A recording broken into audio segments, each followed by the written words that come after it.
प्यार के नाम अधूरा बा, अरे कब भई पूरा बा। प्रेम तो प्रभु जी के दीहल सौगात होटे, तब लोगवा कहिला कि बुरा बा।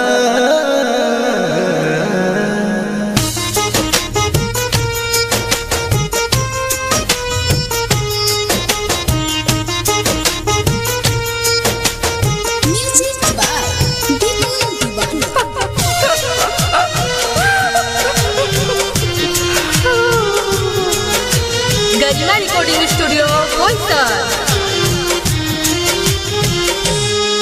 मत मारिए पापा हो,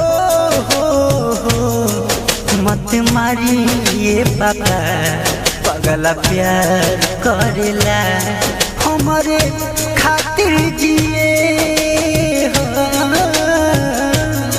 हमारे खातिर जिए, हमारे खातिर मरला।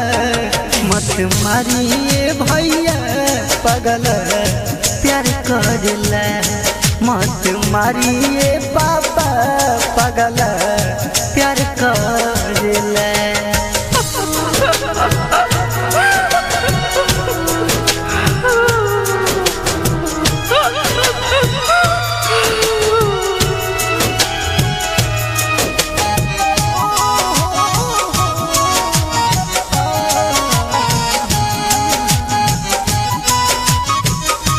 पगला प्यार करेला,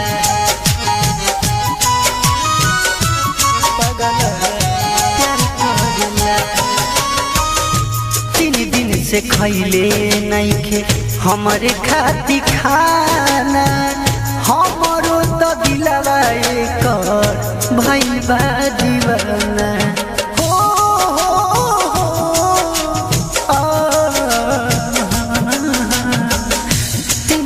से खैले नइखे हमरे खाती खाना, हमरो त दिलवा एको भइल बा दीवाना।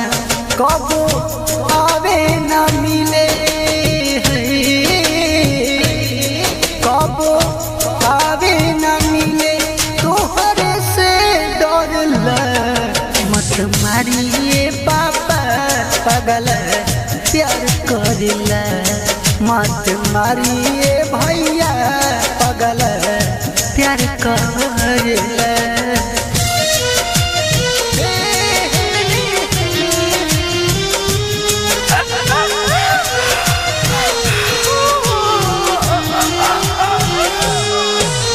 हाँ जिंदगी गुजारता रे हमारे इंतजार में, एकरा जस प्यार के ना दी संसार में।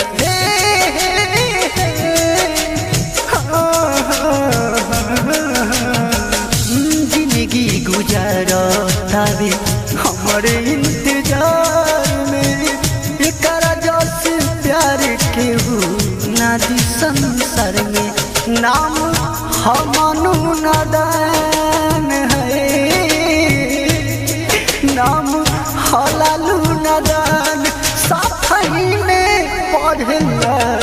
मत मारिए पापा पगला प्यार करेला, मत मारिए पापा पगला प्यार करेला। गरिमा रिकॉर्डिंग स्टूडियो बोईसर।